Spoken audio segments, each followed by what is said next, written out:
You're really, I think, most known these days as a pioneer in establishing existential psychology as an independent discipline in the clinical area.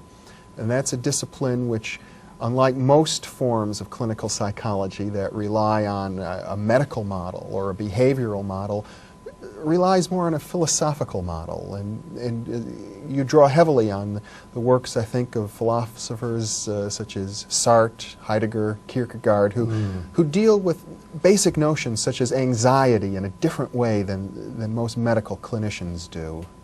Yes. Well, when I was in the year, I think, 56 or 57, the publishers called me up and asked if I would edit a book on European existential psychotherapy. And I was delighted to hear there was such a book. I hadn't known a thing about the existential movement, but I knew that in this country I believed in it very firmly, because they are the ones who emphasize anxiety, they emphasize the individual, courage, they emphasize guilt feeling. It has to be taken into consideration at least. And they see human beings as struggling, sometimes successful, sometimes not successful.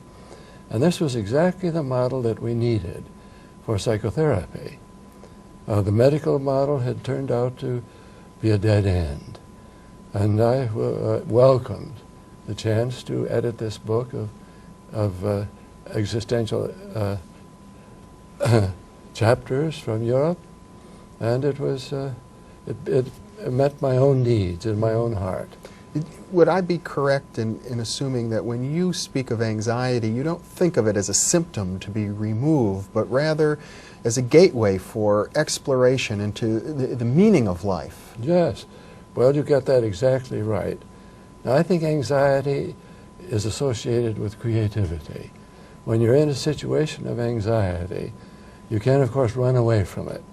And that's certainly not constructive.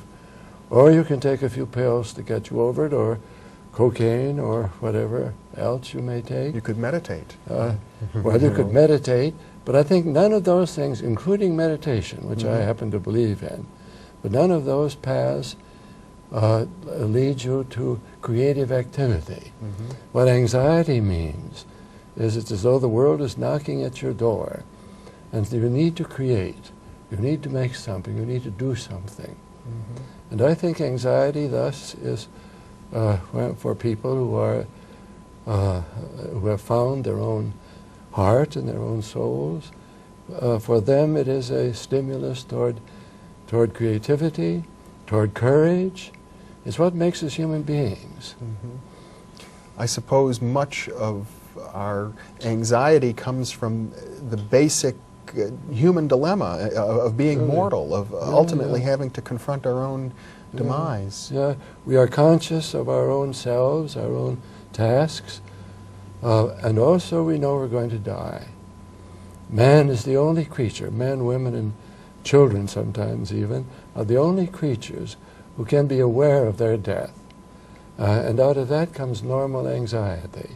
And when I let myself feel that, then I apply myself to new ideas, I write books, I communicate with my fellows, and in other words, the creative interchange of human personality rests upon the fact that we know we're going to die. Of that, the animals and the grass and so on knows nothing. But our knowledge of our death is what gives us a normal anxiety that says to us, make the most of these years you are alive. And that's what I've tried to do.